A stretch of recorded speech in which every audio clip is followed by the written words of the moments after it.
by myself. And YouTube, getting ready to hit Twitch. And we should be up and running on the good old Twitcher. And we'll hit Facebook and we'll get this party started.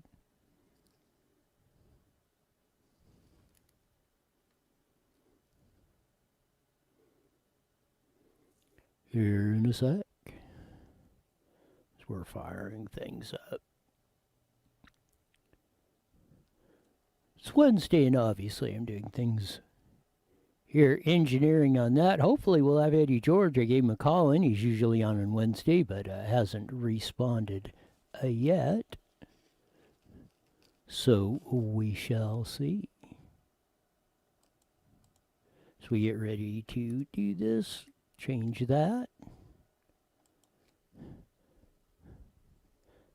Back this up.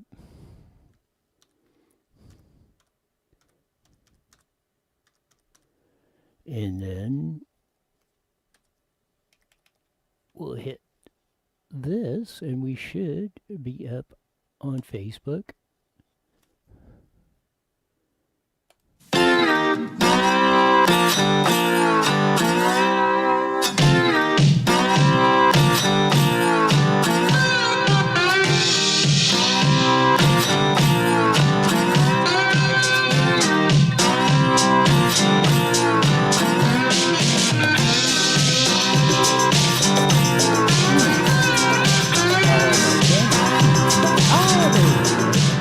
Finally got the camera right, as we do every day live at 5 on Newswire on Twitch, Facebook, and that evil YouTube, as I keep calling them. They're probably going to get mad about that someday, but who cares?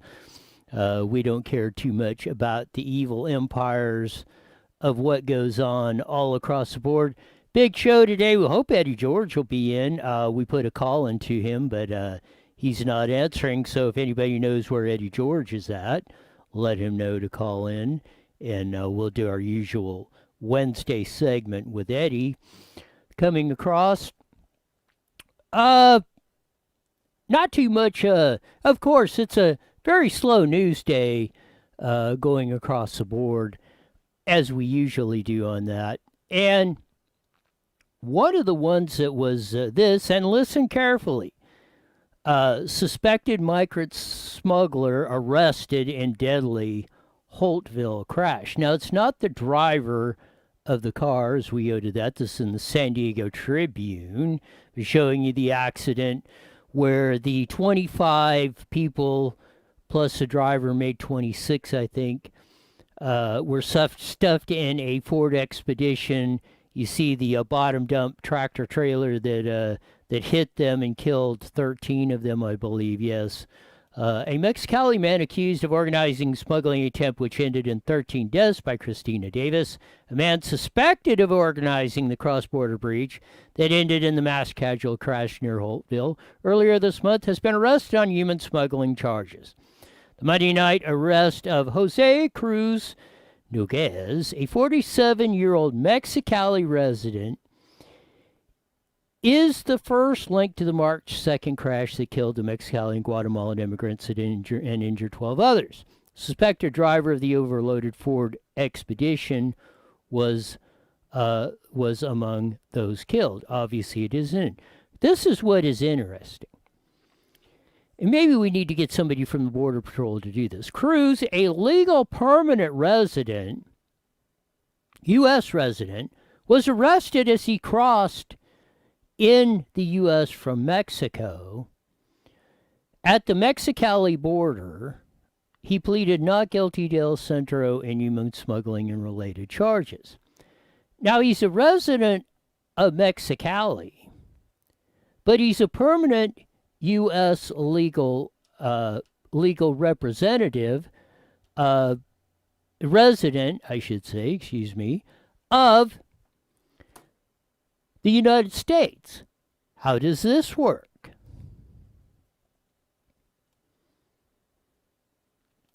You know, they said that the haul was anywhere from $5,000 to $10,000, excuse me, per person, so that means 125 to 250 grand that they collected just in this particular one run, ill-fated run, let's say for over half.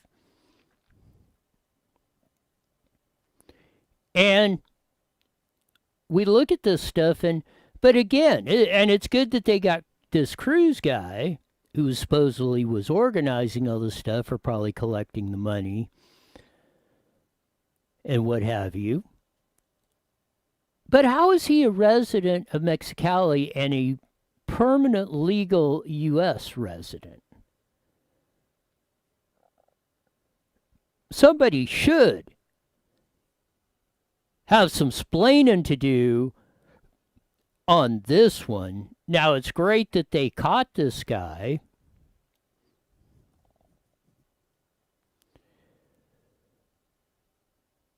And is that? But now here's where the rub of the road is.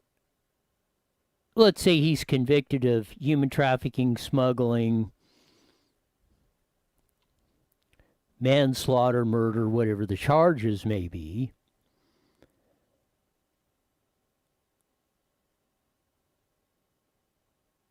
But if he's convicted, or that, can you deport him back to Mexico because he's technically a legal U.S. resident?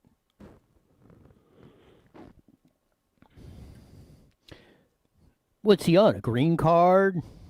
Are they issuing green cards for human traffickers or drug smugglers? Is that what we're down to in the United States of America? I mean, it's absolutely flippin' ridiculous of what goes on and where we're at today. Because, I mean, not just the horrific part of what happened. And then, the 19 that crashed in the Suburban, and burnt, but nobody appears to be seriously injured. How many of these are just coming across the border? We hear the reports. We hear the reports from Joe Biden. There is no crisis at the border. He put Kamala Harris in charge of this, and go see what we can do, stop this tide over, and maybe get them back to their home countries or whatever. And Kamala Harris gave him the middle finger. Is that how big a cluster foxtrot this is?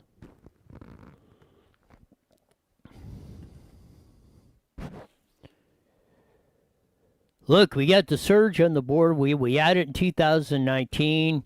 Trump got it under control, made deals with the Central American, from Mexico down to Honduras and all that, said, hey, we're not letting them in. They want, we're stopping them at the Mexican border at the last resort. 2020, problem solved. Joe Biden says, hey, USA is open, come on in. They're flooding across. They're using kids as human shields. Then when they get them here, they're stacking them. If we find them, we're stacking them in like sardine cans. Like sardines in a can, I should say. And the madness of this stuff just goes on and on and on. It's like we don't stop it. Or we can't stop it. Or maybe we just don't have the will to stop it.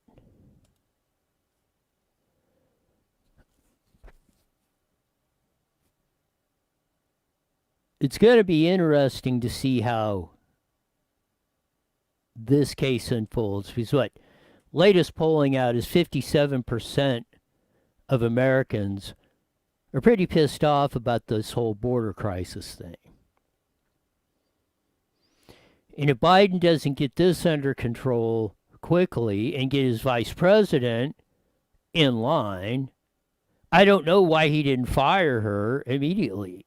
I mean, that's the president telling the vice president, fix this. She said, no, I ain't. Well, then the next words out of Joe Biden's mouth said, you need to find you another job because you are no longer vice president. That's how bizarro our world works. This is a great story out of the Daily Wire by Joseph Curl. Million maskless march and mass burning planned in Florida. A fed-up Floridian is calling for million state residents to march on April 10th to mark the date with the celebration of freedom. You're invited to the Million Maskless March and Mass Burning Saturday, April 10th, 2021 at 3 p.m. at the corner of A1A and Los Olias in Fort Lauderdale, writes popular protester Chris Nilsson, who reportedly has organized a viral flash mobs at chain stores that repopularized Twisted Sister's protest anthem, We're Not Gonna Take It. April 10th marks 1 year as a mass tyranny in Broward County, and we will mark that date with celebration of freedom. It will feature recognition prizes for those who have faithfully endured this last year, addresses from local leaders and activists, more importantly, and fun mass burning, Nelson wrote. The protest organizer says he got permission from the authorities. The mass burning is in full cooperation with local law enforcement. They will be done in a safe, controlled manner. Following the mass burning, we will march north on A1A, make a sharp left at Seabreeze, and march back to where we began. The event will be over, he wrote.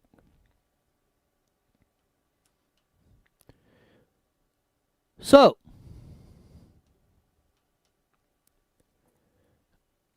got to push the right button.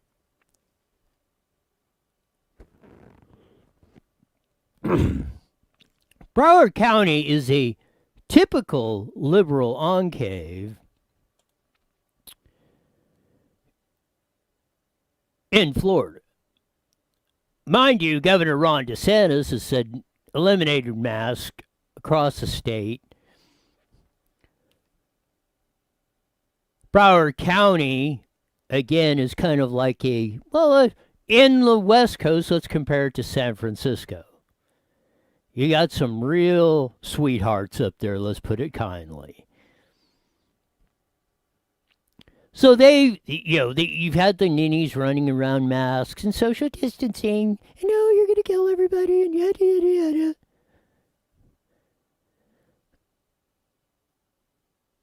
So I find it very interesting in that law enforcement is in full cooperation with this in Florida.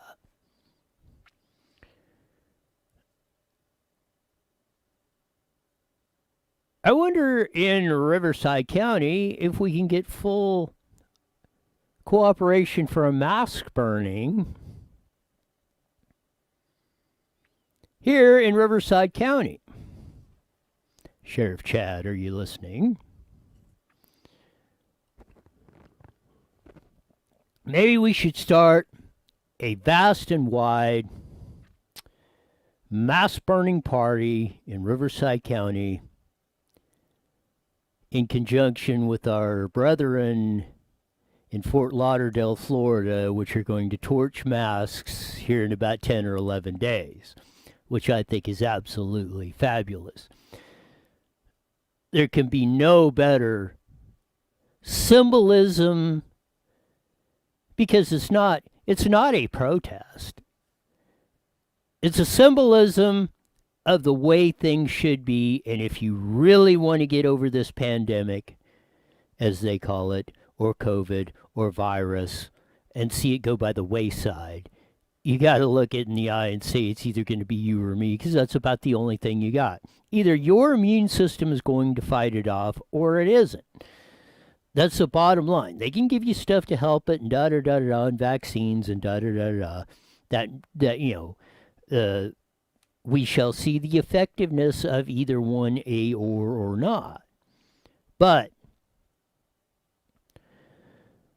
the part of it that we see here and now is overwhelming the real world test over the last year in the United States and practically across the world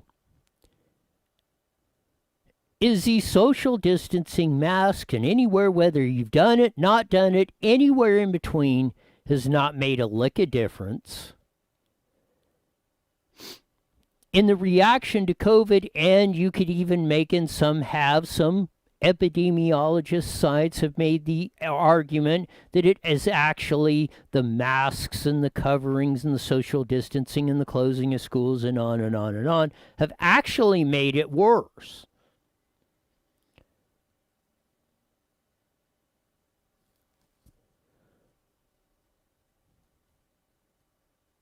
So,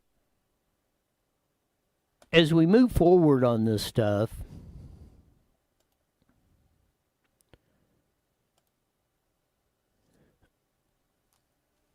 we need to take an attitude more like this guy.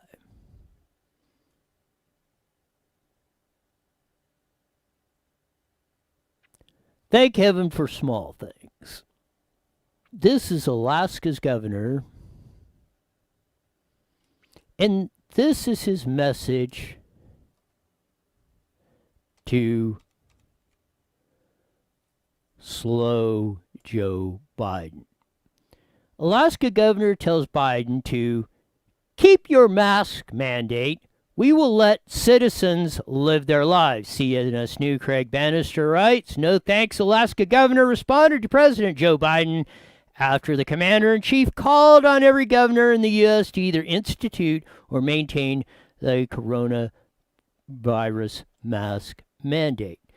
I'm reiterating my call for every governor, mayor, and local leader to maintain and resonate the mask mandate, President Biden said Monday in a speech addressing his administration's coronavirus policies. Reinstate the mask mandate if you let it down, and businesses should require masks as well, Biden said. That evening, Governor Mike Dunleavy, Republican of Alaska, replied to President Biden in a Twitter post saying that he won't institute a mask mandate, but instead will continue to trust citizens and give them the freedom to live their lives as they see fit.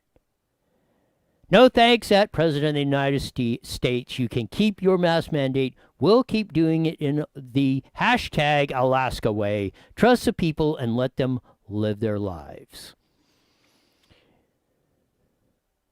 So there you go. Somebody, a governor, another one with some balls. And even the governor of Massachusetts. And if you want to talk about a state that's a liberal hellhole, Boston, let's say the city of Boston, equivalent of New York City, San Francisco, Chicago, Illinois, a bunch of sweethearts, let's put it kindly. The governor of Massachusetts rolled out, so he eliminated the mask mandate. And then CDC Director Rachel Walensky was up there, well, we need to talk about this, and we need to really inform you of this and encourage you to da-da-da-da-da. Again, Biden's out there sending his troops out there trying to scare you to death. Sending crying Rachel Walensky. Now, as I said, there's nothing wrong with showing some genuine emotion. But when you're using emotion to manipulate people's lives, not for the better, for the worse,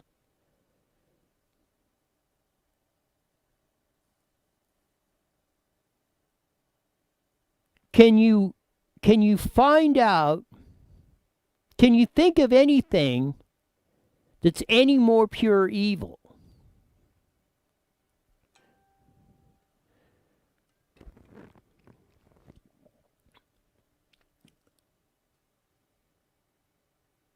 Because that's what again, we've had many, Mason Weaver. This is how the slave master controls the slaves.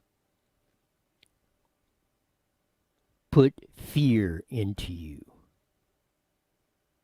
Whether fear something you do against what we want you to do will cause you harm. Again, that threat ultimately is backed up by a gun, but it doesn't have to be a gun. They can use a disinformation campaign to shape you and to get you so fearful you get what's called the Stockholm Syndrome. Go look it up. Start page. Duck, go, duck. Use those search engines, please.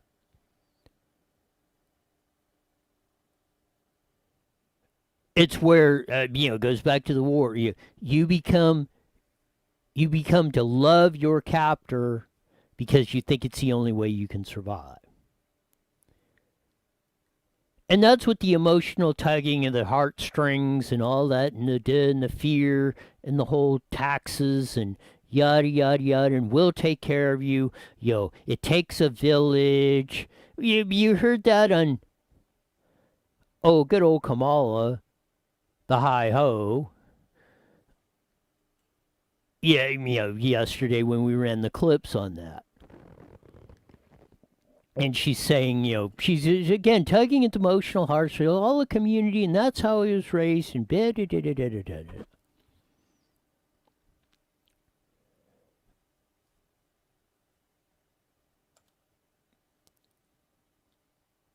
that's how they beat you down. And they will continue to do that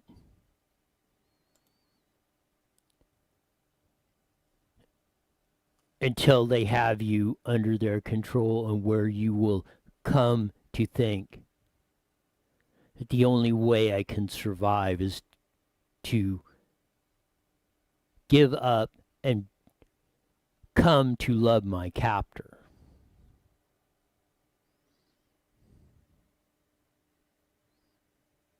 It's an emotional head game they play every day.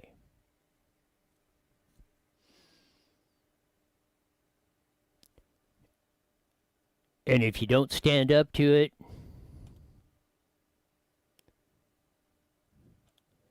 you will be the one who will suffer the consequences. We talked about it here. We'll cover this one, then we'll get to Susan Shelley. Hopefully, we'll be on in the after the bottom of the hour break. Cal Matters by the great columnist Dan Walters. Is California driving business away? Question mark. We can take the question mark off. Dan Walters, yes. California is driving business away. Does a good analogy. Is California killing the golden goose with taxes and regulations that drive business and their jobs to more hospitable states? That question has been debated for years without a definitive answer, flaring up whenever there's a high-profile move out of state. With recent relocation of several well-known firms to Texas, along with one famous billionaire, Tesla's Elon Musk, the question once again reverberates in political circles. Musk first threatened to shift locals last year after his manufacturing facility in the Bay Area was hit with the pandemic shutdown. That was his Tesla car factory in Fremont, California, that they were shutting down over the COVID, and Elon Musk said, no, you ain't, we're going to work. He said, on top of that, we're done with California anyway, we're going to move it anyway, because you're a bunch of idiots. We can't make money and provide high-paying jobs under these conditions. Of course, even as Dan Walters, F,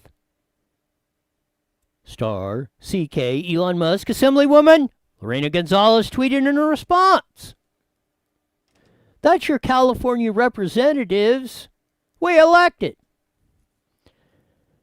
The guy who's got the highest capitalized company in the United States. And our Assemblywoman, Lorena Gonzalez, is telling him to F off. for keeping his business open. Not he wasn't firing his employees, making them work for slave labor, making them work for $10 an hour like the Communist Chinese Party or anybody else, or blowing just straight coal, emissions right out into the air. But you know what? We breathe those too. Just because they moved them to China doesn't mean that doesn't circulate over here. No. He was providing high dollar manufacturing jobs. The only car assembler in California, probably on the freaking West Coast in California. Probably west of the Mississippi. Baby, it's got to be. There can't be very many left. And we're telling, on top of that, your pipe dream, your wet dream of electric cars, which is a sham, but that's a subject for a different day.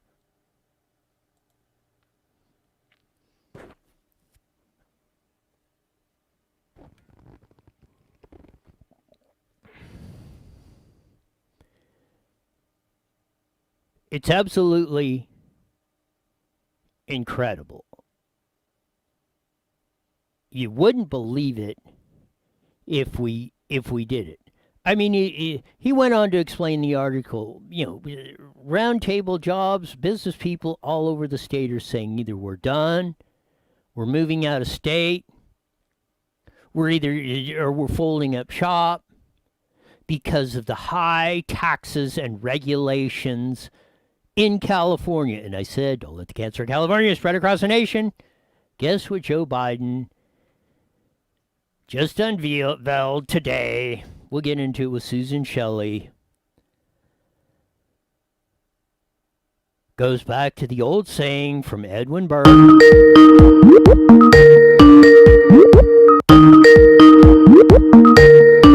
Those who don't know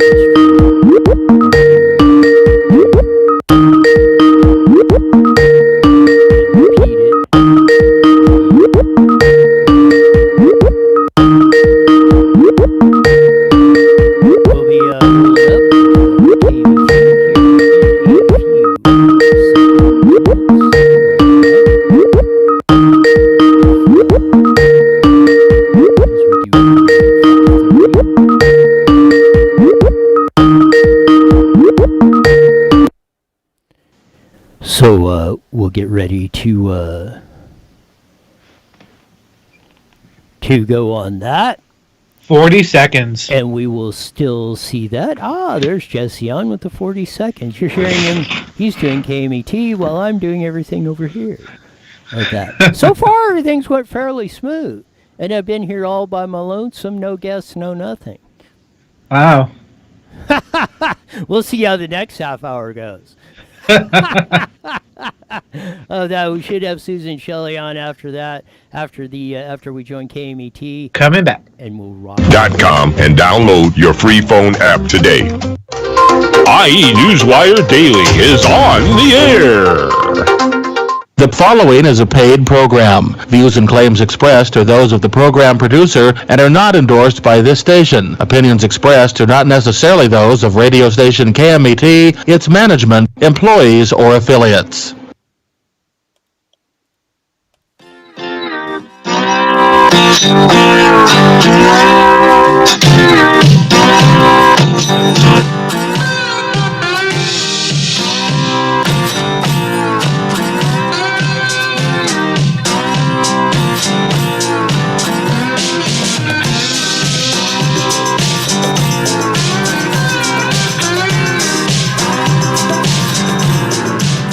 There's a funky slide guitar music that comes on every Monday through Friday on the Mighty Met, 1490 AM, broadcasting all over the Inland Empire on that aforementioned AM band. And Joining our vast audience on iNewswire, on Facebook, Twitch, and the evil YouTube. I just got to throw that in for Jesse as we do that. And yeah, of course, something had to go wrong. Those little quarter, 3.5 millimeter deals, Jesse, that were going in. Yeah, they have to short out right as we're joining you on KMET. But I wiggled the cables and stuff and got them rocking and rolling here on that. So we are doing that. We covered a lot of stuff on that. Unfortunately, I don't know what happened to Eddie George, but he didn't call in, or we couldn't find him on that. So you had a solo of me. But we covered a lot of interesting topics. They made an arrest on one of the smugglers that was involved in the case where the 13 people lost their lives of the 25 that were crammed like sardines in from an SUV in the deal in Colorado, or I mean in Holtville, California, of that. So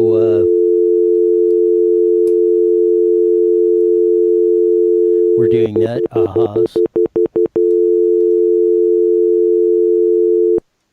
So yeah, we'll see what that brings on that. I thought that was Susan Shelley calling in, but I don't know. Maybe she'll try back on the deal on that. See if it works this time. See if it works on that. I think we got it this time. As we usually do once a week, we have the famed editorial writer, columnist from the Press Enterprise, San Bernardino Sun, Inland Daily Bulletin, Redlands Daily Facts, but even more important to me, Vice President of Howard Jarvis Taxpayers Association, Susan Shelley. Welcome to iNewswire with Roy. Thank you, Roy. Great to be with you. How are you? Absolutely fantastic. Finally got you on the second call on that.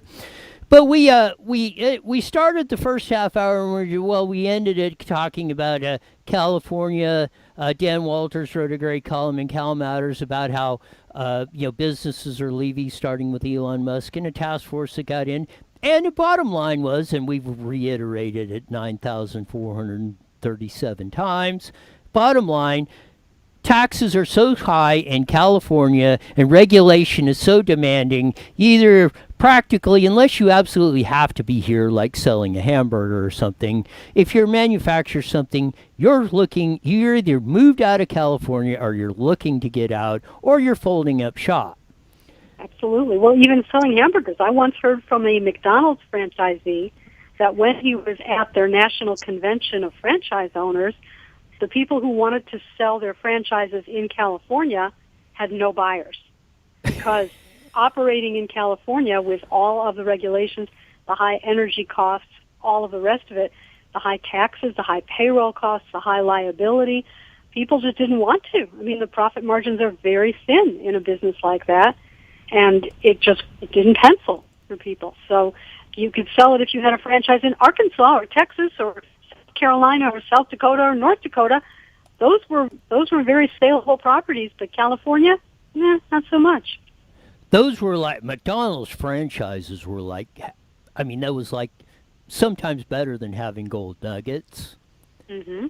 But and that's how far we have sunk and are continuing to sink in California. Now I want to fast forward to today. El Presidente, Uncle Slow Joe Biden, rolls up there and says, "Oh, this is my new plan. We're gonna raise taxes on the rich. We're gonna stomp on these evil companies. We're gonna build this. We're gonna hand you free, yada yada yada yada yada."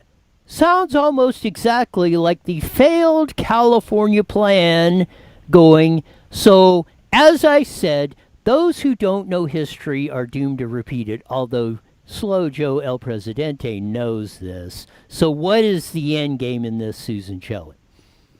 Well, apparently he knows that he has a very limited amount of time, probably in many different respects, but in terms of legislation, I think he knows that he's got the narrowest possible majorities in the Senate, where the vice president is going to break a tie at 50-50, and in the House, where they lost so many seats from the Democratic side in 2020, and the Republicans didn't lose even a single race that they were running. All their incumbents were reelected.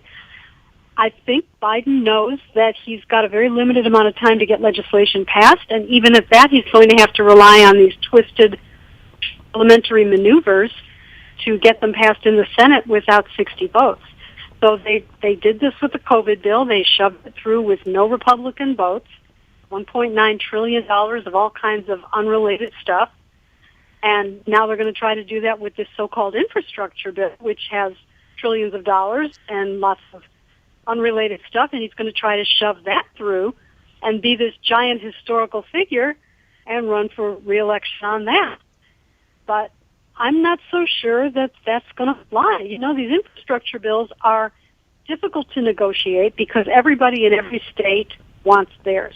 None of those votes come free. It's not like the COVID bill where everybody's worried that the voters will be mad at them for not keeping them safe. This is more like old-fashioned hardball politics, which means there's going to be a bridge and a dam in every congressional district where they need the vote. So I'm not so sure that he can do that. I'm not so sure that that's going to work for him, and he doesn't have any margin for error. This will be to me, this will be the end of the United States of America as we knew it. I mean, if he can ramrod this through the Congress or anything close to what he's proposed on top of I don't know, what have we racked up in the last year? $5 trillion in debt over COVID. Now we're going to, who knows? His proposal is $1.9 trillion. You know, by the time they get done with it, by everybody who gets their hand in the cookie jar, this thing's going to be $2.5 to $3 trillion by the time we pass it. They may be burying us so deep we'll never be able to dig out of this hole. Oh, you know, that's possible, but try to think of the long game. Certainly the Biden administration can do and already has done a lot of damage, but the country can recover. We recovered after Carter when we had Reagan. We recovered after Obama when we had Trump. The country can recover. It has to have the right policies in place that have the incentives turned the right way so that people have an incentive to invest and work and open companies in the United States and not elsewhere. You know, if he pursues higher taxes on businesses and higher taxes on the rich, people are going to go to other countries. They were in other countries before Trump brought them back, and that could happen again. Very easy. And here in California, we're already seeing them leave. The governor says it's not happening, but it's happening. And it's the whole combination of everything that California does to businesses. It's taxes. It's the high energy costs. Try and do manufacturing in California. The electricity costs will kill you. Try to do anything in California, and you're going to hear from regulators. They want permits, they want forms, they want hearings, they want to shut you down over this and that. They want to extort from you all kinds of, quote, voluntary concessions, because if you don't agree voluntarily, they're going to bring some sort of regulatory action against you. There's a zillion different ways that California is doing this to businesses at the state and local level, and these air districts and every other kind of government entity. They all want their pound of flesh. And if you're a business owner, you don't even want to go to the mailbox to see what you're being notified of next. It's very expensive to hire people. It's very expensive to operate. And they are leaving. And there's nothing that will stop them from leaving. There's no wall on the California border that they can't get over or through. So they can go if they want to. It is. And the next thing, and I'm going to say this, if you are going to turn it around, you better not screw this one up. There was a new poll that came out by Public Policy Institute.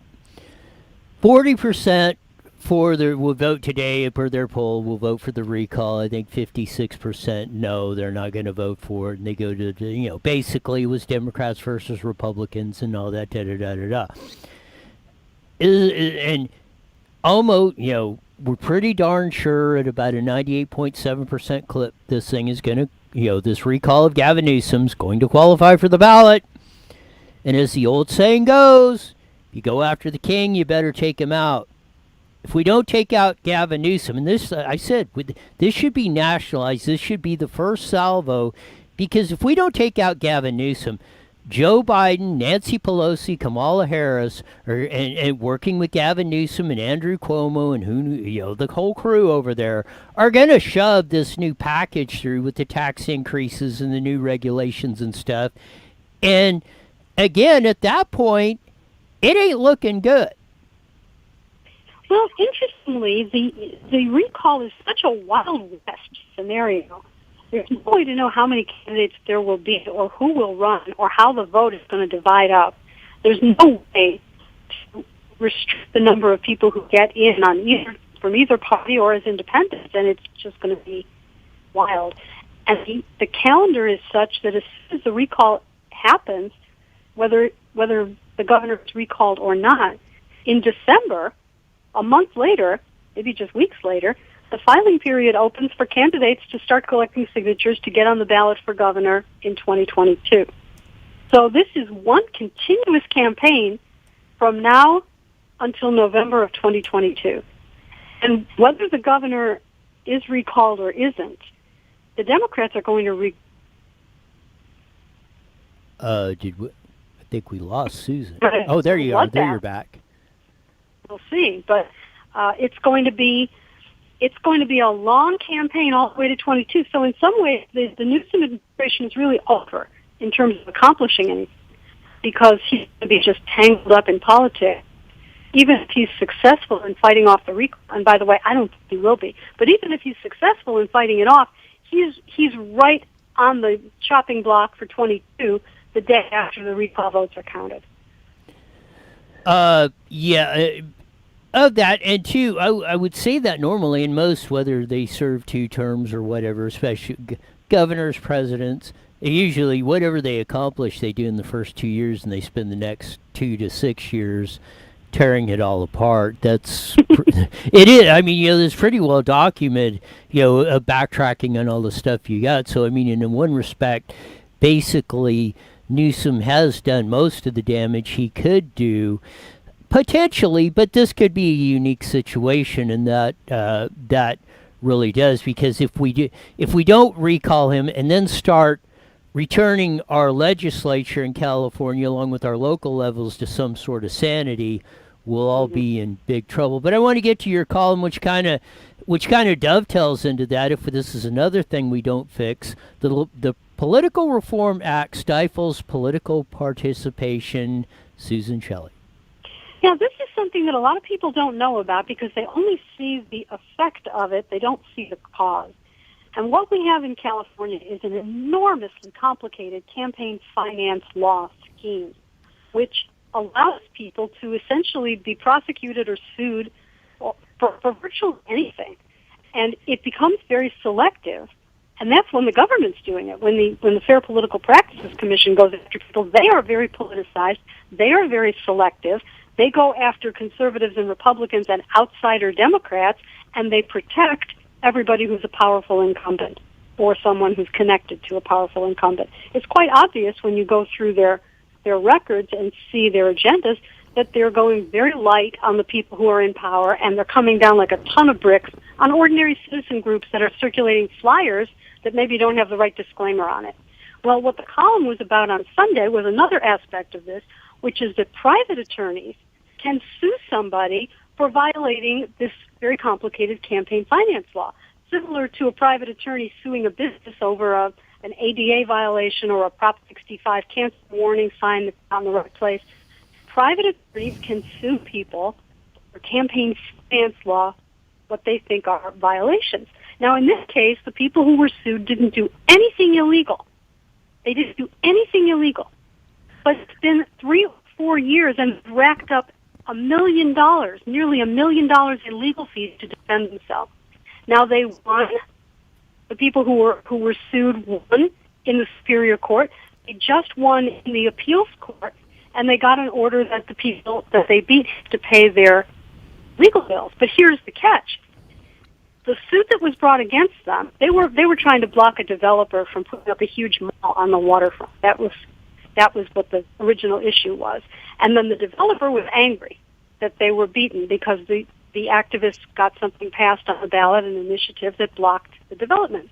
The developer was mad.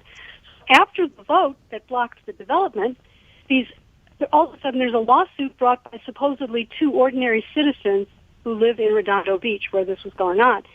But actually, the whole lawsuit was funded by the developer. And it came out during the trial that the developer was secretly paying for it, and that the two people who had filed the lawsuit were shills. They were sham plaintiffs. So now the people who have won the lawsuit, people who were sued and have defeated it, they can get their legal fees back, but they can only go after the two shills. Can't go after the developer because the the appeals court just said there's nothing legal about secretly funding a lawsuit. So how's that for politics in California? You can get involved in politics, you can do an initiative, you can prevail, and then the big company that you defeated can sue you in secret and make you run up $1 million in legal bills for 4 years, tying you up with that, even if they're 100% wrong, as they were in this case, because the people who were sued have prevailed. But what a Pyrrhic victory. They probably can't collect this money from the people who they defeated. Correct me if I'm wrong, but I suspect I'm not. The Trevor Law Group syndrome just came to political activities and campaigns, and if this is the case, practically nobody in their right mind would run for any sort of public office. And you see, that's the part that you see as a voter. You get your ballot and you say, who are these people? Why haven't I heard of anyone who's running? Where are all the good candidates? And who is this? This is a first-time candidate and a first-time candidate and a first-time candidate. Where are the real? And there aren't any people running because people who've been involved in politics pay an enormous price for this kind of thing. You have to have a political attorney, very expensive, probably $600 an hour for someone to walk you through this process so you don't do anything illegal. And even at that, you could still be cited and sued because it's very subjective and very complicated. So yes, people don't run. And lots of people who are just citizen activists and handing out flyers can have the wrong kind of advertising disclaimer on their yard signs or their flyers, and maybe they believe. I think we lost Susan again. It doesn't. There we go. We're back. It may not even need a disclaimer, and they could still be investigated by the FPPC until they determine for themselves that they didn't need a disclaimer. So it's just enormously expensive and very burdensome. And a lot of people who have gotten involved in politics say they'll never do it again. And that's really not good for our state. No, this strikes me a poll tax, Jim Crow. Well, technically, they're not charging you or saying, well, you have to pay so much, or you have to, in order to run for office, you have to pay the government or attorneys or somebody $100,000, $250,000. They just put a basically end, since that would be totally illegal, but they've done this in round around it, where saying this, which essentially does the same thing. Am I wrong? No, you're exactly right. You are exactly right. They have created a situation where you cannot run without paying an attorney and asking the government for permission, essentially, for everything that you're doing. And it's just tremendously burdensome. And the First Amendment really doesn't allow this kind of thing. The First Amendment doesn't allow this degree of burden on speech, where you have to have hundreds of thousands of dollars in order to run for office. It just doesn't. But in order to get a ruling like that, you would have to have a case to take to a federal court. And it's very, very difficult to get that. Why is it difficult? Because here's how the FPPC operates in California. They coerce people into signing settlements. If you don't sign the settlement, they'll come after you for tens of thousands of dollars more. If you sign the settlement, maybe it'll only be $3,000 or $4,000, and you'll have this mark on your record forever that you pleaded guilty to something. But at least it won't cost you tens of thousands of dollars. But once you sign the agreement, you can't go to court because you've agreed not to. So that's how to do it. And I fought them. I'm one of the few people who fought them, but I couldn't win because they write the rule book. So I didn't win. I couldn't go to federal court. I really wanted to go to federal court and challenge the whole system, and a bunch of lawyers wanted to do that with me. But because of a few changes to the law, it wasn't technically possible to challenge what had been done to me based on the 2013 campaign because they'd made a few changes. It was very perverse all the way through, but that's the reason that it can't be corrected, is because people sign these stipulated agreements and then there are no cases to take to court. It's called a rigged dice game, and it's getting even worse on this. We got about a minute or so left. Wrap it up and tell them why they should join Howard Jarvis Taxpayers Association. Well, the best thing you can do if you care about the future of California is join the Howard Jarvis Taxpayers Association, because this is the organization that's fighting for California, ordinary homeowners, ordinary taxpayers. This is the organization that watches out for legislation that will hurt you and warns you about it in plenty of time. This is where you want to be. So go to hjta.org, hjta.org, sign up. There you go. And I think we lost Susan again on that. But yeah, sign up, hjta.org, $15 a year, best investment you'll ever make on top of that. And that is probably now more important than ever before that you do this, because, man, are we under assault. If that if that's what's coming on top of that, what we got going on here, we're in deep trouble. We're in even deeper trouble than I even thought, and that's getting pretty bad on where we're going with this stuff. It gets, it just gets more fun every day, I think, sometimes. On Can this. you hear me? Yeah, there you go. I just did that. Yeah, Okay. we're thanks for being on, Susan. We'll do it again next week. Okay, thank you, Roy. Take care. You got it. That was Susan Shelley from Howard Jarvis Taxpayers Association on that.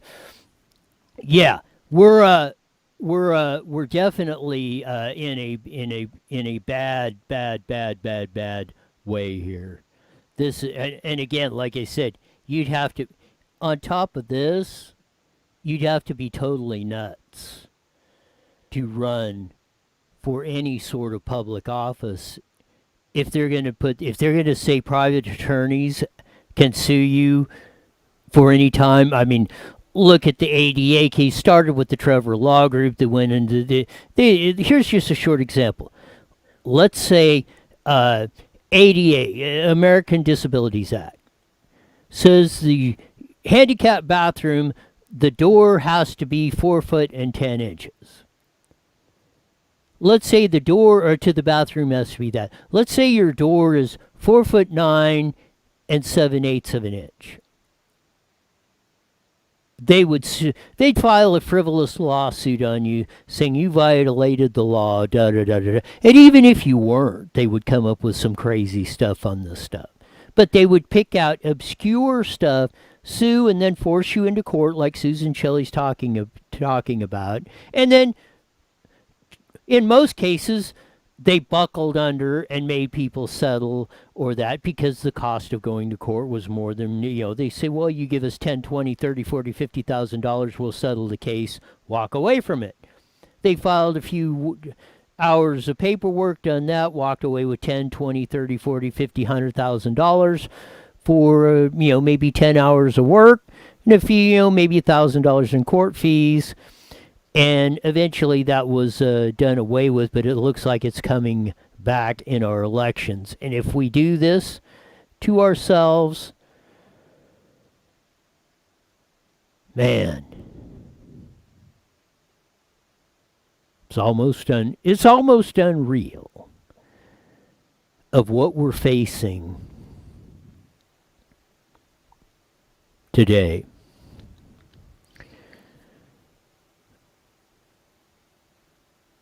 Sometimes you think, you get up every day and you think like Groundhog Day, you think, okay, this 24 hours isn't going to repeat itself. It seems like it does. Yeah, we're getting rid of COVID. No masks. Oh yeah, you got to mask. We're all gonna die. This, oh, more taxes, more government. Da da da da. Bury you. Oh, that little spot in there for 3 years where we dropped taxes and regulations and opportunity and jobs and money was flowing and you could do what you wanted. Here you go. We'll be back tomorrow on Thursday as we roll out of here. And I'm sure there'll be plenty more stuff to talk about tomorrow. So be back here in 23 hours. Till then, see ya. The proceeding. All right. See you tomorrow. You got it.